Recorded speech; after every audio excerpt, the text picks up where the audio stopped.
excited to welcome to the show Brian and Jeff, best-selling authors, Brian Andrews and Jeffrey Wilson. Guys, thanks for stopping by. How are you? Hey, it's great to be here, man. Thanks for having us. And yeah, that's our first time on the show, so we're excited. Yeah, absolutely. And thank you for your service. So let's get together and see how you guys got together to write the first book. Jeffrey, how did that happen? Oh yeah, so that's a strange story. So Brian and I were friends before we started co-authoring. We actually met through an organization called International Thriller Writers, which most people are familiar with now. They have a meeting every year in New York. We just got back from it, in fact, called Thriller Fest. And we were writing independently at the time. And I'll tell you, the weird thing about me is I'm not that social. So I was like sitting in the hotel room my very first time, and I'm looking through the book. I'm trying to find other military guys so that I have something I can talk to. And we go down to this cocktail reception, and there's Brian. Now, Brian was a submarine officer. So you understand he's sitting by himself and crying and like feeling all right. And I felt tears in my beer. Right, exactly. I felt sorry for him. So I went over and no, but I was looking to connect with other military folks, and we became friends instantly. We're both family guys, all about family. Our kids are the same age. Like, it was just a natural connection. Cool. And then we didn't really start writing until together, at least until a couple years after that. Brian, when you first thought about writing with Jeffrey, were you a little nervous about that, having to write? I mean, I was concerned that he had stalked me at that cocktail party a little bit. So, I mean, that was kind of a red flag, but he's really talented. So I said, okay, I'll put that red flag aside because he's such a good writer. And I need that, to help, because if he can write all the books and I can just be on these interviews, that's very, very good for my career. So that's kind of how we ended up where we are. So are you both writers now? No, we both write. It is a shared collaboration thing. And what's really, really cool about it is when we met, I think I had published 2 books and Jeff had published 3. And we were both sort of in that lull trying to figure out what is our next project going to be. And so my pitch to Jeff was, hey, I did submarines, you work with naval special warfare. Why don't we do like a subs and SEALs sort of book? And initially, I think, his reservation or maybe his concern was, hey, how do you collaborate on a novel? This is something like, you just do by yourself. Writers write by themselves. But I think when we just started working on it, we realized, hey, all the values that we had from our military service, which is collaboration, teamwork, mission before self, these things are very real. It's the reason that these high functioning teams can get out there and do what seem like impossible missions. We just applied that to our writing partnership. Yeah. So what gifts do you both bring to the table as far as writing goes? Because, I'm a writer, and some people are really good at just putting it down, like a Mozart first time. Others, man, they got to edit, re-edit. So what's going on between you? We're those blue collar writers, that we just got to pound it out and do the work. And there's no question that, each of us bring different strengths and weaknesses to the table. But what's interesting at this point is, the things that were my weaknesses I've gotten better at. And I think Brian also, by working together, we've learned from each other. And so now it's this weird synergy. We kind of joke that we like have this one brain. Like, there are times, I'm not making this up, I'll call up Brian, I'll say, dude, I have the perfect solution to the climax. Here's what he goes, wait, what about this? And it's exactly what I was going to say. So at this point, I think, we probably balance each other perfectly. And we have this weird method where we write simultaneously, which is another whole thing. But so I don't know. I don't think that those strengths and weaknesses play out as much anymore. I think now it's just sort of like an Andrews and Wilson novel. It starts that way and ends that way. Yeah. Am I making that up, Brian? You agree with that? No. I mean, it sounds like something that we just say on an interview, but it's how we get so many books done. If that method didn't work, we wouldn't be on this show. We wouldn't have time. We'd just be writing, nonstop. So it really is sort of that division of labor. I think in our case, the old saying, 1 and 1 is greater than 2. That's very much true for us. We have a synergy. So there's this force multiplier effect when we get working together, because I think what happens to a lot of writers, and we sort of feel sorry for everybody who has to write by themselves now. Sorry, Dave, but we feel sorry for you because, when you get writer's block, who do you call? we're in the project together. So we're both up to speed and we never get stuck, so the minute that one of us is like starting to slow down or lose momentum or get confused about where we should go, the other guy's just a phone call away. And that's Thank- really I'm important. not goodness. really alone. I've got a very good friend who's a New York Times bestselling author, and she helps a lot. Good. It's Everybody nice to needs have a buddy somebody. to call, right? Yeah, yeah.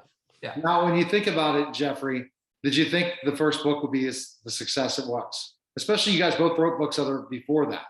Yeah, well, as you heard from Brian, he's soft playing it a little bit. I was a little reticent. I actually was completely against it. Just and again, not because of any him or me. It's just like I didn't see how it would work. So I think I went into it with low expectations for what we could produce. But I will tell you that within a week, right, Brian? Like a week or 2 weeks, it was so exciting and fun. It was the most fun project we'd ever the first time. And Dave, you get this, like, you sit it down, you walk away, you come back, you read it, and you're like, damn, that's really good. Who wrote that, right? And I think we knew when we did our first pass at the end, I think we knew we had something pretty special. Yeah. Just because of the military, the gritty realism that we were able to put into it. We pride ourselves that we write books that honor the people we served with. And what we mean by that is if they read it, they wouldn't be pissed, right? They would read it and go, yeah, that's exactly right. And we focus on character, we focus on the relationships and the toll that this type of service has on people. And so I think that's something we were able to do together even better than individually. So I think the first pass, we knew we had something pretty special. And I assume it's all honest. There's no fluff in there. No, writers who put in fluff. What is that?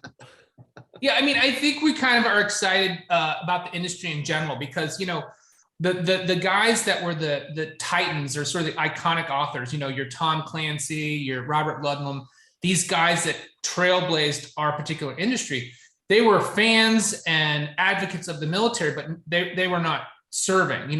Tom Clancy was given access to ride on submarines and got to meet with the CO and the COB and the sonar supervisors and the officer decks. And he got, unfettered access, but I lived that, like I actually did those things. And so now, like Jeff's a veteran, Don Bentley, who's writing the Clancy series, Josh Hood, these guys are great authors, but they're also veterans. So we're bringing sort of a different level of authenticity, I think, to the genre than it's ever had before. Now, Jeffrey, tell us a little about Sons of Valor 2 without giving it away. Yeah, Sons of Valor 2 is really fun for us because it's actually our first try at a spin-off, a shared universe kind of series. The Tier 1 series, to understand Sons of Valor, you got to understand that series. The premise of that series is that the entire JSOC SEAL team gets wiped out during an ambush because of leaked and faulty intelligence. And the only survivor, our John Dempsey, is given a new identity, buried with his teammates, and joins a task force to hunt down the people responsible. So that's a real fun, and we've gone 6 books now. The 7th comes out next year. But all along, we were like, if that happened in real life, eventually they'd stand that SEAL team up. And we had this minor character, Keith Redmond, Chunk is his nickname. And he appeared in a couple of the early books, and actually a little bit in 4 of the 6 books. As just a SEAL team leader who augmented our task force. And we got so much fan mail about Chunk. Everybody loved Chunk. Like he'd be in 2 chapters and we get more mail than on some of our main characters. And so when we thought about spinning off this series, we were like, we got to give it to Chunk. Like Keith Redmond and his boys, that's got to be the new Tier 1 SEAL team. And we're with Blackstone now, who we absolutely love. And they gave us just, full support. They're like, we trust you, do it how you want. And so we spun this series off. It's all JSOC Tier 1 level SEAL team action. But what's fun about the series to me is that it's nouveau. And what I mean by that is, for 20 years, we had a very asymmetric battle in real life. We're fighting goat herders that are in the Taliban running around with AK-47s, but that's not true anymore. The new generation of terrorists are much more sophisticated. They're educated, they're multilingual, they're tech savvy. And so some of that asymmetry is disappearing in our world now. And on the good guy side, we have a new generation of SEALs and other operators who some weren't even born at 9/11, which is impossible almost for me to fathom as an old guy. And so what does that look like? What does this new generation of counterterrorism look like? And we were able to pull those threads through. It was so much fun. In case you can't tell, it was so much fun. Well, Seems like it. how much is fiction and how much is nonfiction in your stories? I mean, I think what we try to do is war game out, what's going to, or what could happen. That's what's exciting for authors, is that what if question. What if this happened? And like Jeff mentioned, with the asymmetric battlefield, one of the important advantages that we had was drone technology. The Predator drone ushered in a whole new era of battlefield tactics. And now, 20 years later, you have Chinese building these Predator clone drones that can be sold for 1/10 of the cost. So suddenly something that was inaccessible to maybe a terrorist organization, because of defense industrial controls and price tag, now it's possible that these guys can get drones. And we're seeing in Ukraine the impact of the Turkish drone. It's a low-cost drone. It's not as capable as the Predator, but look at what damage it's been able to inflict on the Russian forces. So once, a terrorist organization starts getting their hands on the same technology that we've used to dominate the battle space, that changes the whole tactical picture. And that's kind of what we played around with in this series. I will say, just to add, in terms of fiction versus nonfiction, it's always important for us to get this out, because we served, because I actually served in the JSOC community. We take OPSEC very, very, very seriously.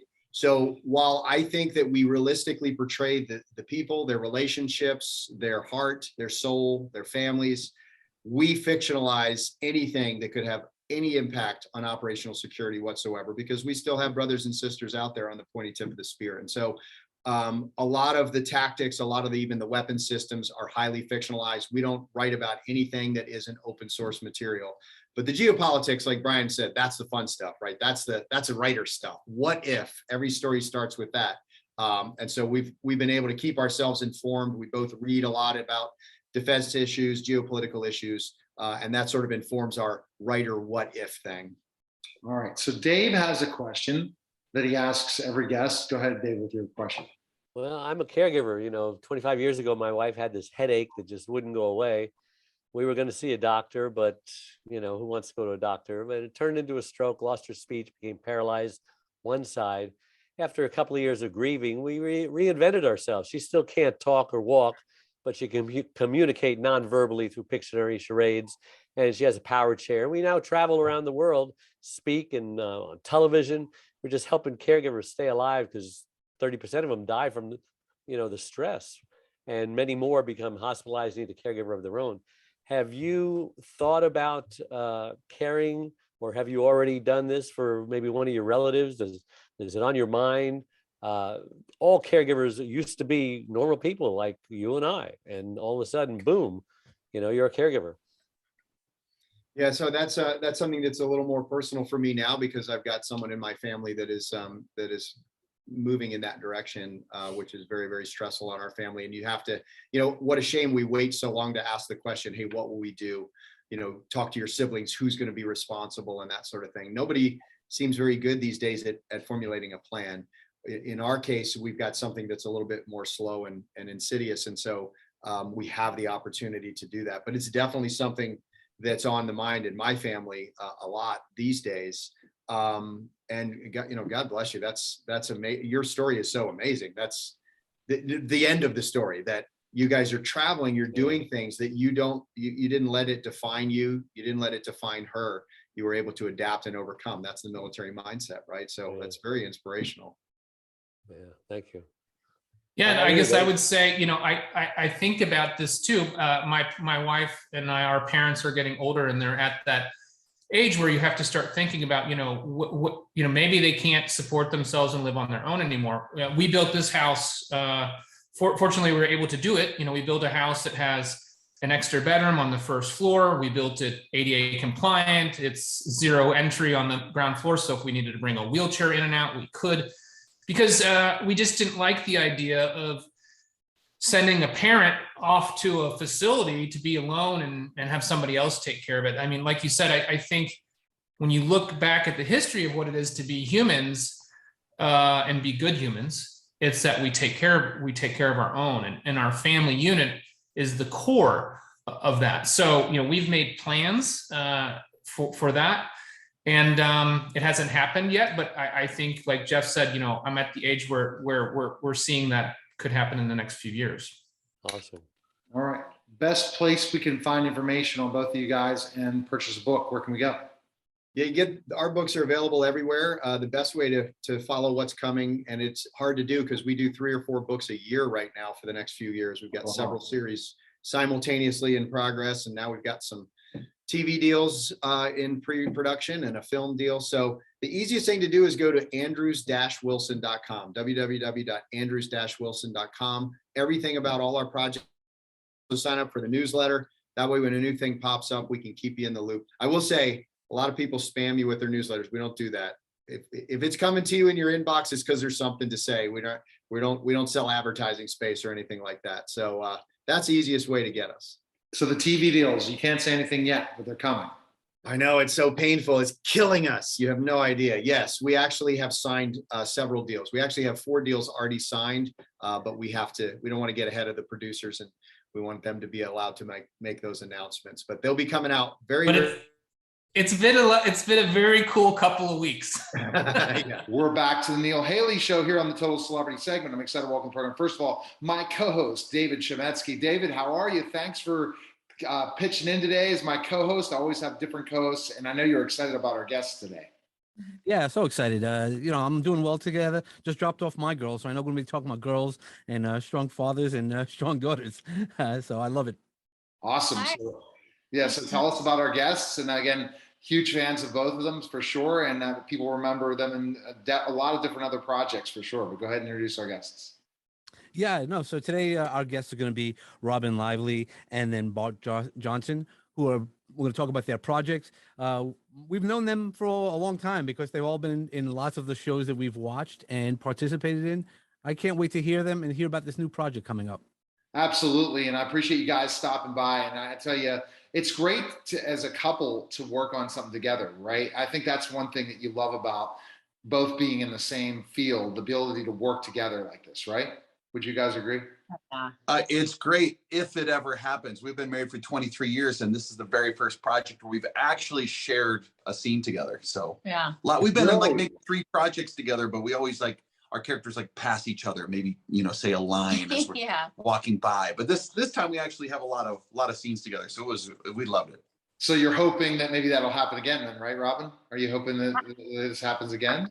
Oh yes, it was so great. It actually did happen. So it's never happened in 23 years. We do this movie, and then we get cast on 911 Lone Star. We're a couple on that show now. So funny how things work. Did you see it? Hey, they see it. You guys work so great together. Okay, we'll make sure it happens again. You never know what these things happen and how the universe works. All right, go ahead, David, with your first question.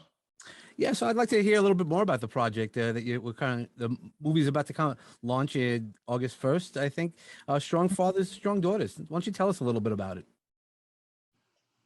Do you want me to tell? Of course. Want me to tell? Okay. Yeah, it's about your relationship with your daughter. Yeah, this is a movie where the father gets to have his moment. We're going to follow the father's struggle with his best friend, his daughter, who he's had all these plans with, who's always shown interest in his field, his career, and they had big plans to do this work together and open an office together. And he was so excited about it. And it resonates with me as a father because there's nothing I value more in my life than spending time with my kids. So the idea of me having a business with one of my kids would blow my mind. It'd be awesome. It'd be so cool. Well, turns out in the movie, she has other plans and she meets a guy and they decide they're going to, I don't know too many spoilers or not, but they make their own plan. Yeah. Dr. Meeker told us about a little bit. So I'll be putting this both all together in my hour TV show, but also on syndication. So when we were talking to Dr. Meeker, we kind of got some of that storyline. So not giving all of it away, but you could see it in the trailer. So it's good. But, you think about specifically enough, you have as a father having plans like that. Wow. Things change like that. It's a big thing, and we're going to learn a lot. You're going to learn a lot about life in this movie, and that's what really the movie's all about, is teaching how to be a better father right? You definitely. Yeah. Absolutely. Yeah, this resonates with us quite a bit because we have 3 kids. In the movie, we have 3 daughters. In real life, we have 2 boys and a girl. And we're trying to figure it out every day. We want to be the best parents we can. We've got our ideas on how to do that. The kids might have other ideas, but we're navigating. We're trying to figure out. Now, in the movie, the kids are just a little bit older. The daughters plan on getting married, which we have a 17-year-old daughter, and we told her that's out of the question. It's not gonna happen. We're 17, no boys coming home, no talk about moving away. No. That's where we're at. All right.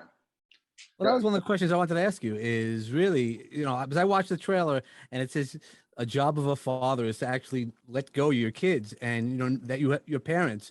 And that was one of the questions I had for Robin, because one of her first movies was, Wildcats, and right. And that child was a tough child. And how as a parent now, do you maybe see things differently? As a parent. By the way, we talked about that on set when our daughter was, getting all wild and becoming a big problem. Like it's like you and Wildcats. Oh yeah. Oh, that's right. We did. Yeah. Like Kayla's getting all crazy. I'm like, Yeah, it's come full circle now. Yes. It was fully Han dealing with you. Now you're dealing with it. Yeah. And so what was your question? I'm sorry. So I guess the question is, how do you see things differently, coming full circle? I mean, that's sort of what this movie is about, this strong fathers, strong daughters, but you're obviously a mother who also is probably strong daughters, strong mothers. Yeah. Oh, absolutely. Thankfully, knock on wood, our daughter has not challenged us the way these girls are challenging us in the film. Yeah. So we're like, okay, what can we learn from this? How can we learn? But yeah, this has been so great for me to have that kind of like full circle moment of like, doing films where I was the rebellious teen and I'm the parent to the rebellious teen. And now I have children of my own. And, Bart and I, we put so much of ourselves into these roles and we've had to navigate even with our own kids. Like we have our certain ideas of how we want them to live their lives or, but the importance of being a parent first and a friend second, listening to your kids, knowing that, look, we feel like we know best for them. All parents do, right? But we're learning. It's a process. And this movie was really fun for us because I feel like there were some huge takeaways for us as well. And we definitely put our own relationship into this film and the way we communicate with each other. And we made some tweaks in the film and in the dialogue to help with that. So. And you were glad that you had that ability to do that, right? Especially finally getting the opportunity to work side by side with each other. You want to really bring some of your relationship into the film in this way, if you can. And that for sure. Yeah, right? Absolutely. Because the dynamic, and that was, I feel like what a great opportunity that was and a unique opportunity because we had a say in how with the parents, the dynamic between the father and the mother and the father and how we communicate to each other. I think it's like, there were some lines where the character was a little bit degrading and not bad, but just a couple of jabs here and there. And I was I was down already. Yeah. And I just was like, yeah, I just don't, I would never do that. She wouldn't do that. And I don't want to promote that either. So like already they're having odds, the father and the daughter. Why in the world would I create more tension and more problems? Like I just need to help him with this. So anyway, it was great. So you talked to the director and worked through it, made changes. It's not in the film. Yeah. He allowed me to make the changes and so it's very personal. It's like how you would have handled it, how you would have talked to me. And that was really nice. When you do a role like this, you want to make it as personal as possible. Yeah. And so it was kind of funny for us. You are sending a message. So it's like, and it's really great that they give us the liberty to make those changes as well. Yeah. When they do that, they're looking at the best thing for the actors. When the actors have the ability to put their character really into the place and understand things, especially with the experience level that both of you guys have, that makes a better film at the end of the day. The bottom line, I remember as a teacher, I'm a former teacher, and when certain principals would not let me teach the way I wanted to teach and try to put me in a specific box, I'm like, no. Or even as a wrestler, as a former professional wrestler, same thing. Wow. If you're going to play this character and we want you to play it like this, and say, well, this doesn't really feel like me. And then I found a character later on that was more like me. So it's always good to feel that character. And one question I have for both of you guys, how do you, like, especially when you have different roles that are really not you, how do you get into that character? How difficult is that process? When it's really not you, it definitely takes more work. It could take a lot of work. And if you don't put in the work, it feels phony and you're disconnected. You don't want to do that. You don't want to be thinking about it while you're performing. So I think it's all about the preparation, right? So it's doing the work before and finding that part of you, because you can't just make it up. You got to find that within you, right, to make it real. And then if you don't, you're in trouble, right? I love those roles. I love the roles that are really challenging. I love the ones that are really like close to me as well. I always find a piece of myself in each character, but for me, like if it's a role that's the complete antithesis of who I am, I'll get the wardrobe ahead of time. I'll put it on, and it's a lot of fun, but it's a whole process. It's fun to play a bad guy. Like a bad guy is an important part of the story. You can't tell a lot of stories without bad guys. And the reason actors like to play bad guys is for that reason. Like you have to find, why is he bad, and the wardrobe and doing the whole thing. Creating the look is so important. Yeah. I love being a heel more than a baby face in wrestling. When I was hated by everyone, it was such more fun than if they were going as a good guy in wrestling. And you're like, I don't want to do this. And this is the days before the Attitude Era when I was wrestling. It was almost that time with Stone Cold and all this, and that the bad guys were still the bad guys in the South. That changed in the East, and that's how wrestling is. There's really no bad and good. That's too bad compared to the movies we watch, where there is bad and good and evil and everything. Well, it's great having that balance, right? So, and that's what it is. It's that because we hate the bad guys or the bad people that much more, right? Somebody who does good, we always expect everybody to do good, but when they do bad, you're like, oh, or something bad happens to a good character, you're always pulling it back, and you feel that much more sorrow for them.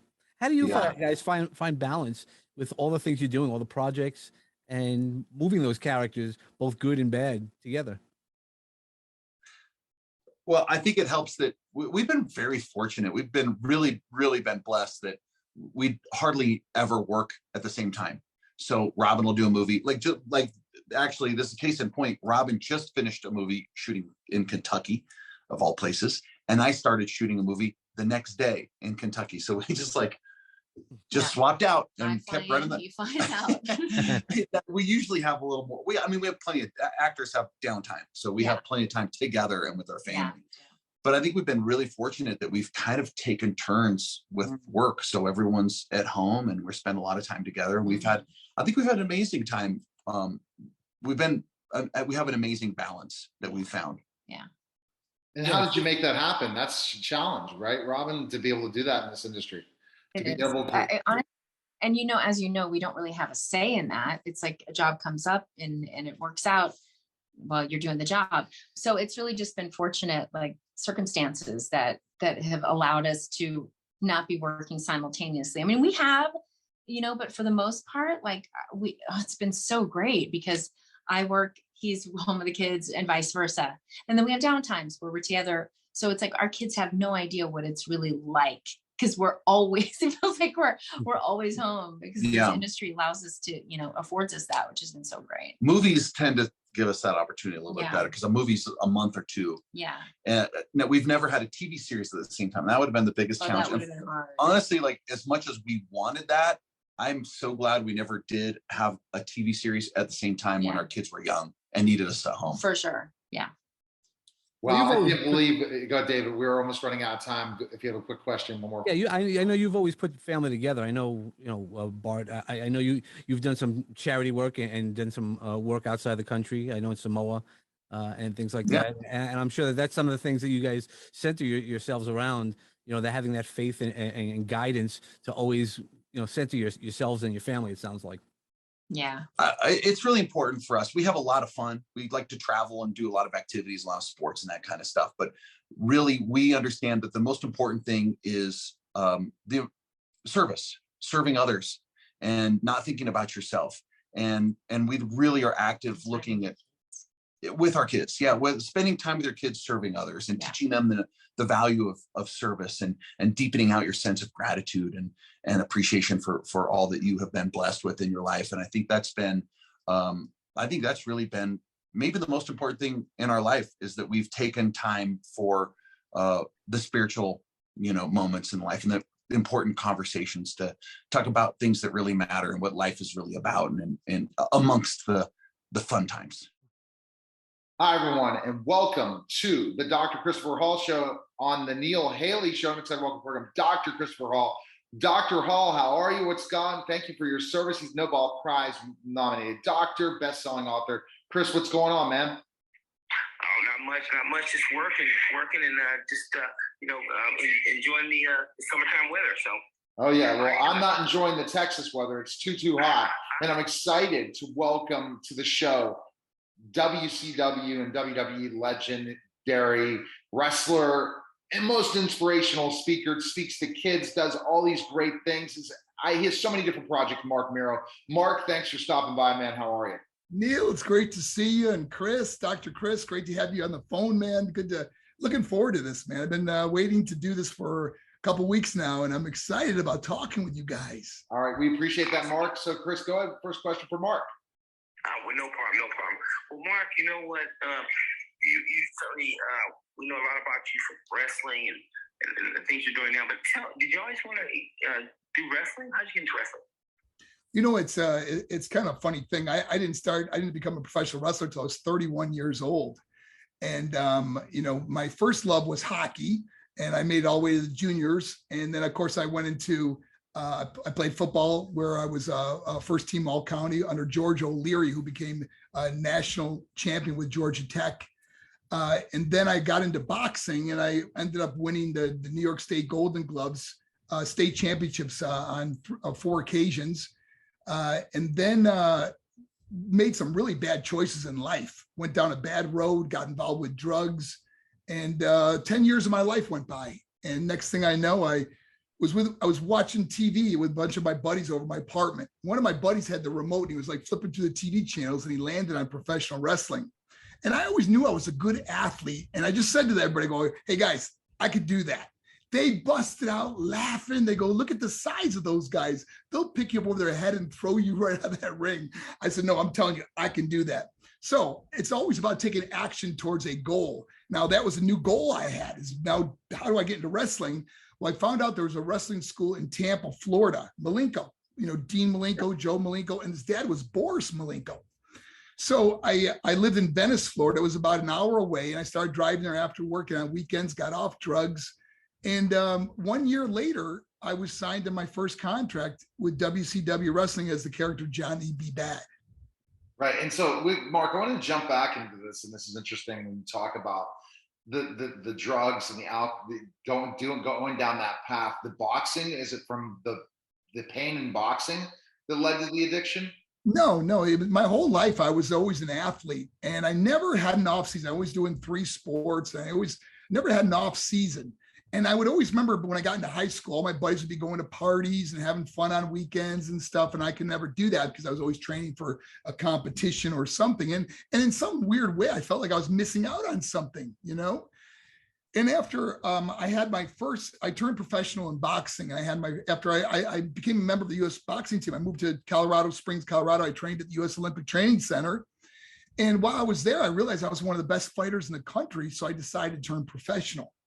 2 weeks before my first professional boxing match in my hometown in New York, I had my nose shattered in an accident. I needed reconstructive surgery. And in that time off, I thought, man, I'm just going to have some fun for a change. I got doctor thought it'd be about almost a year before I could go back and start having full contact again. So in that time was the first time I started really going to parties and having fun. And next thing I know, drinking, and that led to drugs. And next thing I'm drunk and high, and I got addicted to cocaine, and then spent 10 years of my life in addiction, but always knowing I missed out on all these sports I was so proficient at.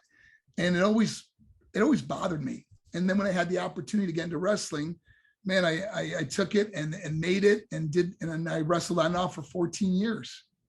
All right, Chris, next question for Wow. Mark. Wow, well, that's great. And you know, he certainly had a tough travel, you know, with addiction and now doing the great things he's doing. So now, Mark, let me ask you this: what was, say, maybe one of your favorite boxing matches? I mean, what if you had to say? One of my personal favorite boxing matches. Yeah, yes. There was a guy I fought in the finals of the Empire State Games. It was for the gold medal. And the guy's name was James the Hammer Degree. And he was knocking out everybody in the first round. And everyone, this was when I was very young in my career. And everyone thought that, you know, that this guy's going to knock me out.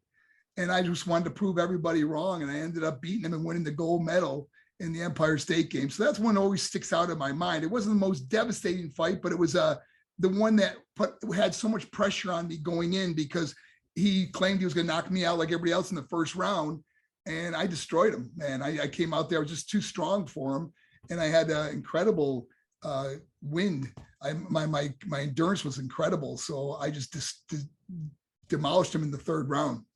Now, Mark, when you talk about specifically enough the boxing and wrestling, which one do you think took more pain towards head injuries, boxing or wrestling?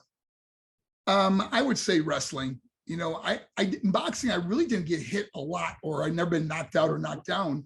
Really? So yeah. So, but the difference is that boxing, you have a boxing match every, few months. Right. Where wrestling, we were doing 250 cities a year, and the constant trauma you take it on your body, hitting the mat. You remember you're landing on your back a lot of times, but your head is also hitting many times.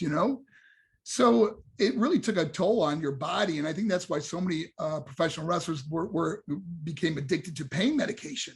That was the number one cause of many of the deaths that we lost. So many of the guys that I wrestled against that started with pain. It starts with pain medication. The amount of bumps and things like that and head trauma and head injuries. How many concussions do you think you had? I probably think I had maybe 3 or 4 in wrestling. I can remember, but it's very hard because we just go to the next night and there was not doctors at that time really checking us for these specific things, especially taking chair shots to the head and stuff. It's funny that you asked that. I was at Diamond Dallas Page's house yesterday, and he reminded me of a story when I wrestled a Raven. At that time, he was called Scotty Flamingo in WCW. Right. And we wrestled at the Omni in Atlanta. And Dallas told me the story about how I came back, and I asked him, did I wrestle yet? And he said, Mark, you just came from the ring. I go, I can't even remember the match. I hit my head so hard in that match. I didn't remember how we finished, how I even, and I was supposed to win. I think Scotty pulled me on top of him and had the referee count, I don't remember anything about the match. And so I remember that obviously was a serious concussion, but the next day we're doing, Monday Night Raw or whatever it was, there's no, like you said, there was no doctors really checking on us, or there was no concussion protocol or anything that they. That's even in the big time, like in the minor leagues, forget about it. We bust up and we go to the next town and Independence and forget about it, right? For the $40 to the next town. Yeah. And the chair shots, we were really hitting each other in the head with the chair. Exactly. And I mean, those really knock you for a loop.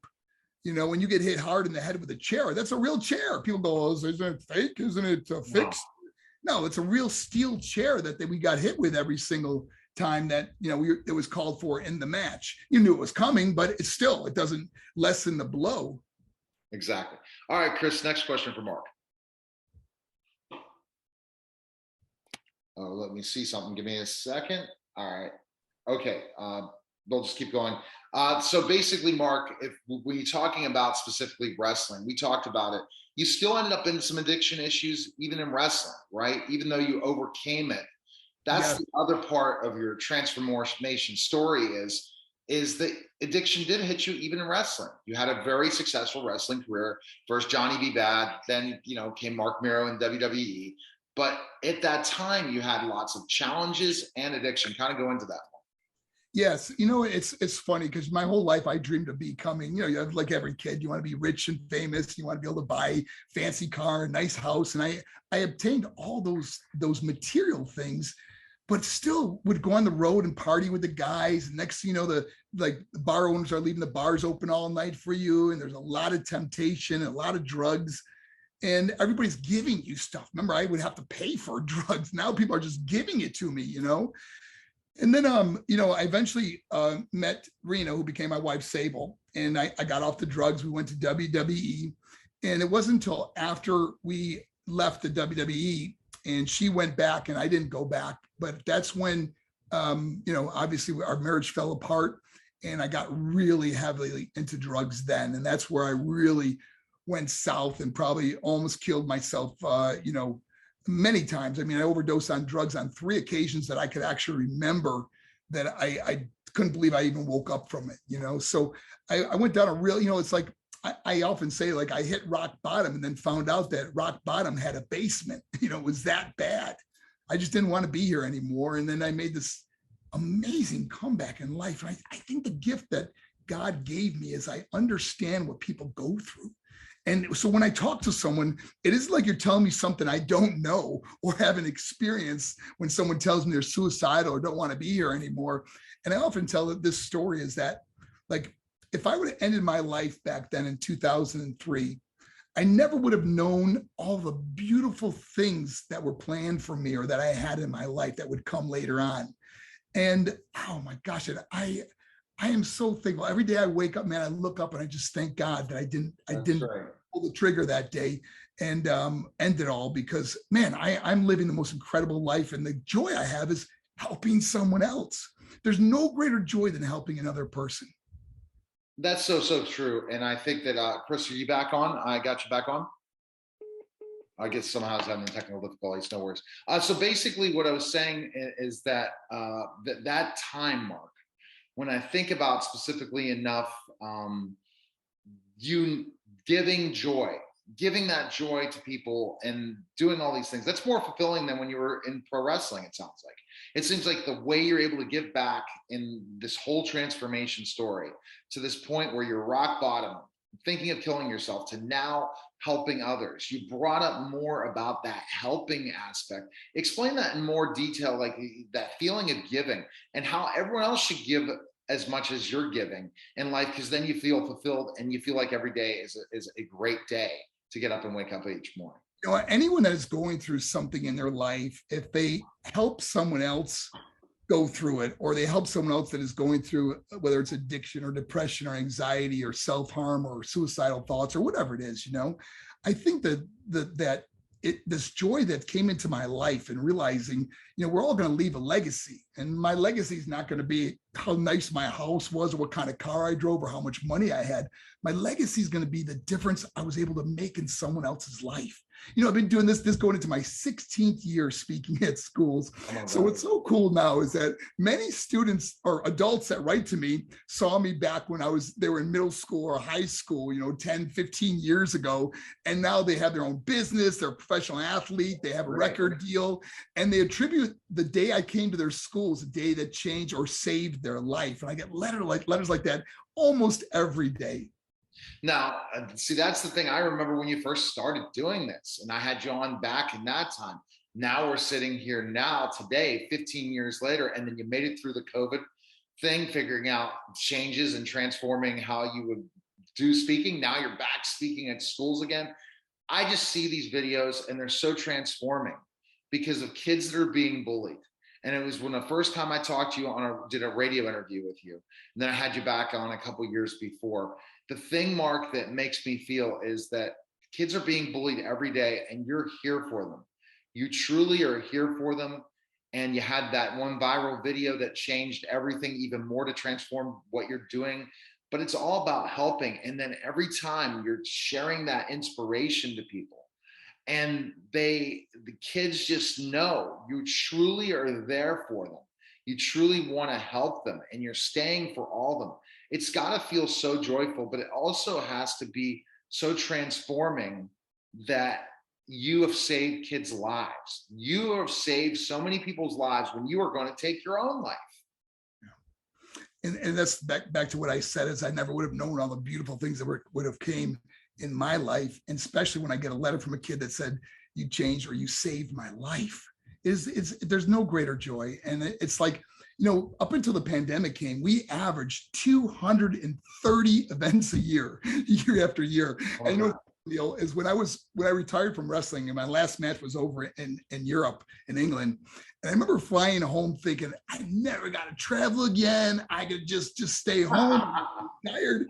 And next thing you know, I'm right back out there. And like I said, this will be my 16th year. Now, what happened was when the pandemic came, obviously we couldn't speak at schools anymore. So we had almost 2 years off of presenting. We were doing viral presentations, virtual presentations. Yeah. And obviously it's never the same because, being in front of the kids and then getting to meet kids after, you never know when a kid needs a hug or a high five or a kind word or something that you're right there sharing with them. So now we're back in schools and our September schedule is just crazy already, man. So we're booking schools all over the country. And, it's crazy. Just before the pandemic, we were in Guatemala. We spoke in Russia, presented at schools over in Russia, we go to United States and Canada and we'll be back up averaging quite a few events this coming school year, providing that we don't have any more problems with, pandemic and monkeypox and all the other. Right. Were you able to kind of change your business model in a way to be able that they were interested in the virtual end of speaking to kids? How did you do these virtual events that you keep doing and going to the schools too?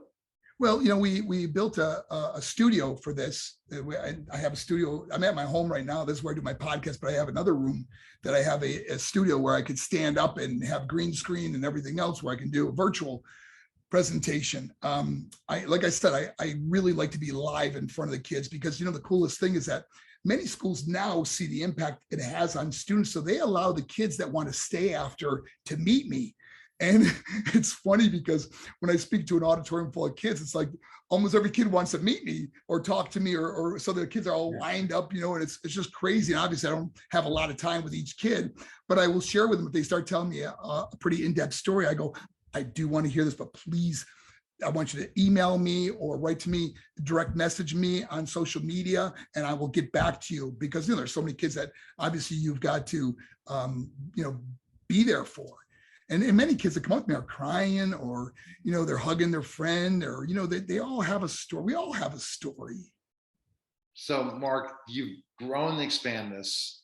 Social media, first the viral stuff with YouTube. Now we're seeing you out in social media going viral in so many other places.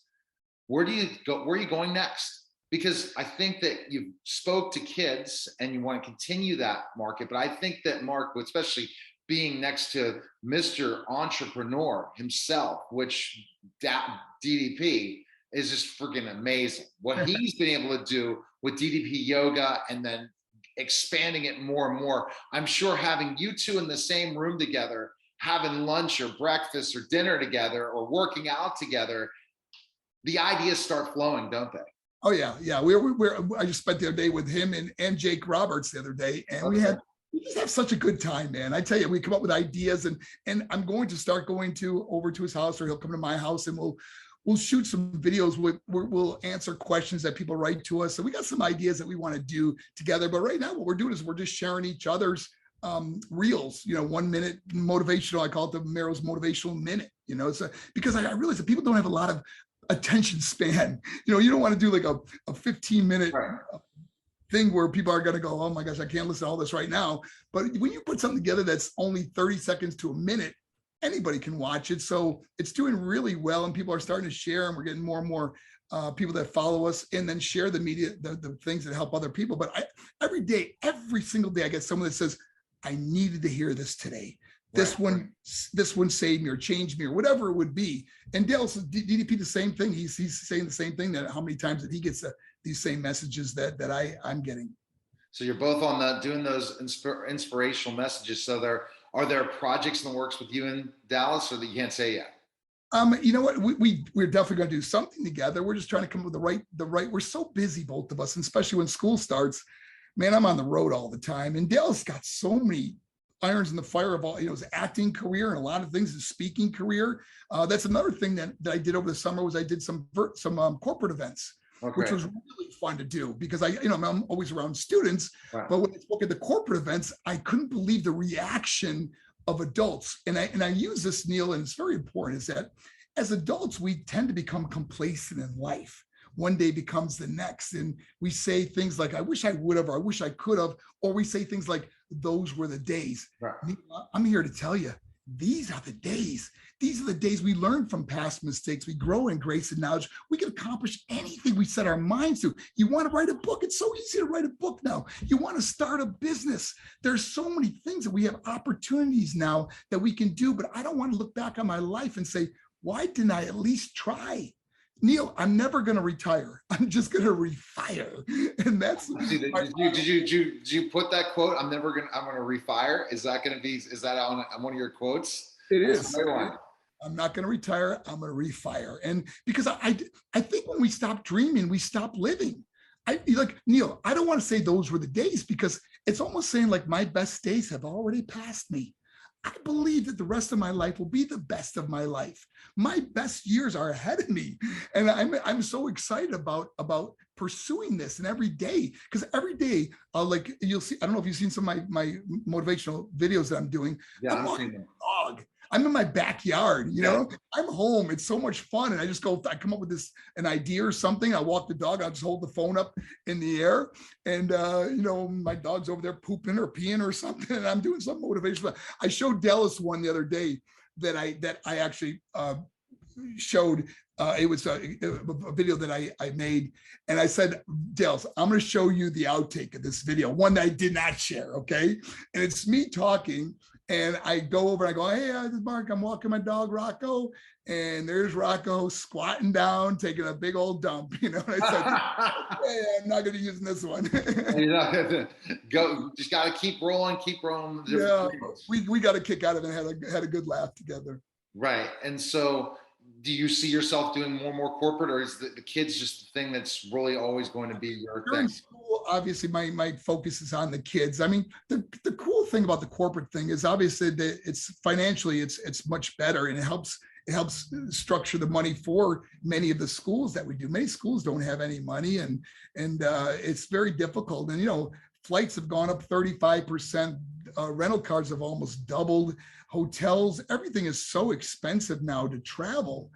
And there's so many less flights. Thank goodness I live in Atlanta, where it's one of the biggest hubs, but to get in and out of places has been a little more difficult. So we got our challenges ahead of us, but the corporate has helped us, and our sponsor, we got a couple wonderful sponsors, Comulus Communications, and Soper, Dave Soper, who does consulting. He has really helped us out a lot. It just got a heart for kids. It's not even like they even want us to promote their company. They just want to help us. They want to help kids. It's a great, great message, because you're helping and saving people's lives. I'm waiting for, you probably the next step for you, as my ideation is going with kids, is that this ultimately you should end up with the president talking about how you're here to fight bullying. This is the thing that you can do, is you're being that inspiring person. The next step is for you to take this even further, not just from school to school, but a way to really decrease bullying, increase helping these kids that are cutting themselves, suicide prevention, all these things you are doing every time you do your events and changing lives. You need to change lives even further, where you can't be there and they understand your religion and understand what you're doing. Neil, that is a great thing you just said. And we are actually trying to do that. I have a friend on Twitter. Her name is Zena. And she is Vinny Pazienza. Remember Vinny Pazienza, the boxer? Yes. She kind of manages his career. And she is just taking, I spoke at her daughter's school, and her daughter couldn't stop talking about the presentation. So she has been writing to the First Lady, the President, about me and helping me to try to facilitate this. And I got to tell you, the problem we're seeing at public schools, I really have my finger on the pulse of what's happening in our country, because I'm with the kids. I'm with the kids every day. They write to me, they open up to me, they talk to me, they share with me. And one of the problems we have is, we have counselors at school that really, that many of them are great counselors. They help the kids. I mean, they help them facilitate maybe what college they're going to or what classes to take and so on. They do help with some bullying and so on, But the problem we have, Neil, is we don't have mental health specialists. I mean, we might have one for a whole district, and it takes weeks and weeks before a student could actually get in front of them. And when you have a kid that's suicidal or self-harming or depressed beyond belief, that you need to get these kids help right away. Totally. And one of the problems we have, I mean, we're giving so much money to other places in our country and all the world, and we don't put enough money into our own education. Many of the classes these kids take, they will never even use. Why are we not teaching kids about finance and about mental health, how they can get through some of the stuff? And another thing is I'm seeing so many kids on medication today. I'm not against medication, but if my child was ever prescribed medication, I would just ask, maybe get a second or third opinion before you put your kid on medication, because sometimes kids are on medication the rest of their lives.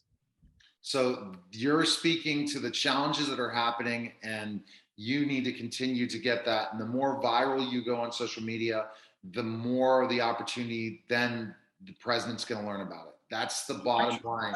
I sure hope so, because right now it's falling on deaf ears, and people like Zena and others that are really helping me to move this forward. Because if you ever see one of my school presentations, I mean, many times a middle or high school give me a standing ovation. When does a kid even care about a 62-year-old guy coming out and talking to him, So it's really fun, and I'm really enjoying this chapter of my life. And I just hope it continues. And who'd ever think at my age I'd be doing this? And it's the greatest gift in the world. I want to continue giving this gift and sharing this gift with others to help others. All right. So where can people go, Mark, to find out information on you right now? Well, our website is probably the best place, which is Think, THINK, Pause, which is POZ as in zebra, thinkpause.org, thinkpause.org. And you can see videos on me. You can schedule me that way. You'll get answered right away if you write to us. Someone will get in touch with you. So we hope to get, obviously, continue booking throughout the year. We got September almost completely filled now. Now we're starting to work on October. And as we get closer to the summer ending, I'm sure we're going to get a lot more scheduled events. All right. So, and you're thinking that more and more in person. Bookmark today. Your shows, as I remember when you first talked about it, it's like going to a WWE event, right? You're not going to get. I have a multimedia presentation, so as I'm talking, things are happening behind me on the big screen. Where I lived and grew up, and pictures of me younger, and different things I experienced in my life. But the other thing I want to say, Neil, is that anyone that is listening to this podcast can also find me on Twitter, Instagram, Facebook, TikTok. Just type in my name, you'll find me very easily. But that's where we're putting up these 1 minute Merrill's Motivational Minute, and you could hashtag that Merrill's Motivational Minute. You'll find me in the different social media outlets. Your podcast? Tell us about your podcast. I don't have a podcast. I go on other people's podcasts. Oh, I thought you had a podcast. No. Podcast. I have incredible friends like you, Neil, that allow me on their podcast. I just at this time don't have a time to do a podcast every week but it's fun to go on other people's podcasts because it's usually a half hour, an hour. Yeah, that's good. That's good. You go and do that. You're right. That's time. Yeah. That's time. There's a lot more work involved than your own podcast. Got it. Well, appreciate it, Mark. Thanks again for stopping by, and take care.